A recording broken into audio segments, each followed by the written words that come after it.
वक्त की बड़ी खबर के साथ केंद्र सरकार ने जम्मू कश्मीर को बड़ा तोहफा दिया है।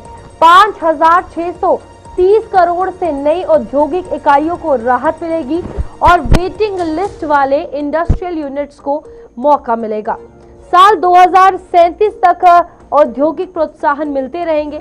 जम्मू कश्मीर में औद्योगिक विकास को बढ़ावा देने के लिए केंद्र सरकार ने बड़ा फैसला लिया है। न्यू सेंट्रल सेक्टर स्कीम यानी कि NCSS के तहत करीब 5,630 करोड़ से ज्यादा रुपए की उपलब्ध राशि का इस्तेमाल 918 पहले से पंजीकृत इकाइयों के अलावा नई पात्र औद्योगिक इकाइयों के पंजीकरण के लिए किया जा सकेगा। इस संबंध में केंद्र सरकार की एपेक्स कमेटी ने जम्मू कश्मीर प्रशासन को निर्देश जारी किए हैं। कमेटी के मुताबिक DPR और उसमें प्रस्तावित निवेश और प्लांट एवं मशीनरी में हुए वास्तविक निवेश के बीच अंतर से करीब 4,551 करोड़ रुपए की बचत हुई है, जबकि योजना की स्वीकृत राशि में 1,079 करोड़ रुपए भी उपलब्ध है। वहीं GST दरों में कमी से हुई करीब 3,500 करोड़ रुपए की संभावित बचत के इस्तेमाल पर फैसला बाद में लिया जाएगा। वेटिंग लिस्ट में शामिल पात्र इकाइयों को मौजूदा प्रक्रिया के तहत पंजीकरण दिया जाएगा। सरकार ने प्रक्रिया में पारदर्शिता बनाए रखने और कुल वित्तीय दायित्व को 28,119 करोड़ रुपए की सीमा के भीतर रखने के निर्देश जारी कर दिए गए हैं।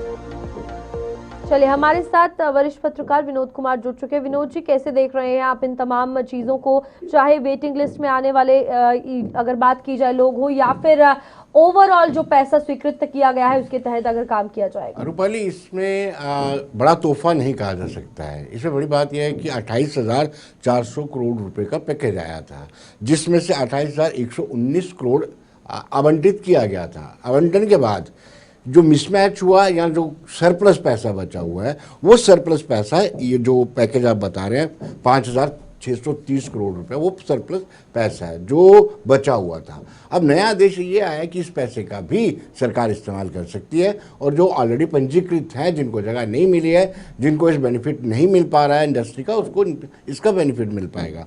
उसमें जो पहले आएगा उसी को प्राथमिकता दी जाएगी। तो ये कहा जाएगा कि लाभ तो हुआ है 5,630 करोड़ रुपए का, लेकिन ये ऑलरेडी उसी पैकेज में था जो पहले पैकेज अनाउंस हुआ था, जिसमें 28,400 करोड़ रुपए की रकम थी, जिसमें से 28,119 करोड़ रुपया खर्च हुआ। अगर ये इस बात की जाए इस पैकेज को लेकर, क्या कुछ लग रहा है, क्या ये सिर्फ निवेश तक रह जाएगा या फिर इससे रोजगार भी बढ़ेगा इस पैकेज के तहत अगर बात करें? देखिए, जब यहाँ पर इंडस्ट्री आती है तो उससे रोजगार तो मिलता ही है। मुझे याद है जब 2002 में हुकूमत बनी थी पीपल्स डेमोक्रेटिक पार्टी और कांग्रेस की, तब की जो इंडस्ट्रियल पॉलिसी थी या इंडस्ट्रियल पैकेज था, उससे बहुत ज़्यादा बूम आया था इंडस्ट्री में और बहुत ज़्यादा रोज़गार भी मिला था। इसमें कोई दो राय नहीं है कि इंडस्ट्रियल सेक्टर एक ऐसा सेक्टर है जो गवर्नमेंट के बाद सबसे ज़्यादा एम्प्लॉयमेंट जनरेट करता है।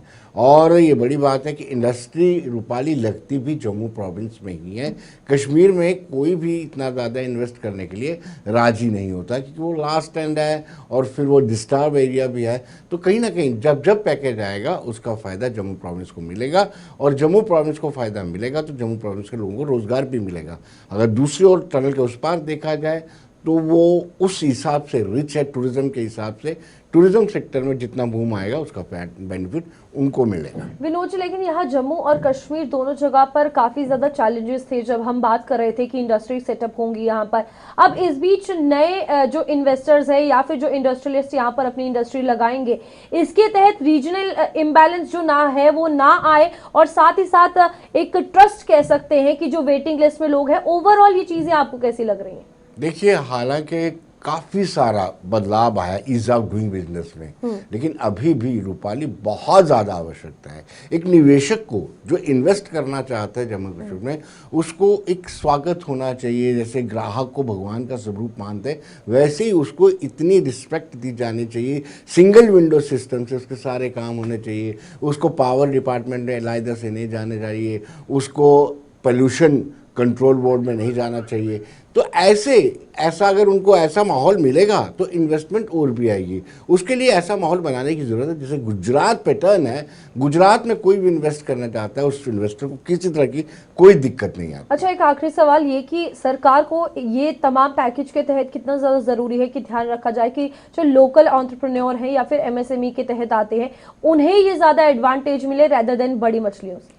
देखिए, सन ऑफ द सॉइल लगातार ये डिमांड करते आ रहे हैं कि जिनको पहले से अलॉटमेंट हुई है, जिनके बाप दादा भी उसी इंडस्ट्री पे काम कर रहे थे, आगे बच्चे भी उसी इंडस्ट्री पे काम कर रहे हैं, तो वो कहते हैं उनकी ये डिमांड चल रही है कि हमें मालिकाना ऑनरशिप राइट दे दिया जाए। और इस पैकेज में भी मुझे लगता है कि प्रायोरिटी सेक्टर जो है ना, लोकल जो सन ऑफ द सॉइल है वो होने चाहिए। इससे कहीं ना कहीं ज़्यादा लाभ होगा। जो बाहर से इन्वेस्टर आता है वो बाद में चला जाता है, जब पैकेज खत्म होता है वो अपना सब कुछ उठा करके चला जाता है। जो लोकल होगा उसको वहीं पे रहना है, यहीं पे रहना है, यहीं पे काम करना है। तो मुझे लगता है कि प्रायोरिटीज जो है लोकल को मिलनी चाहिए।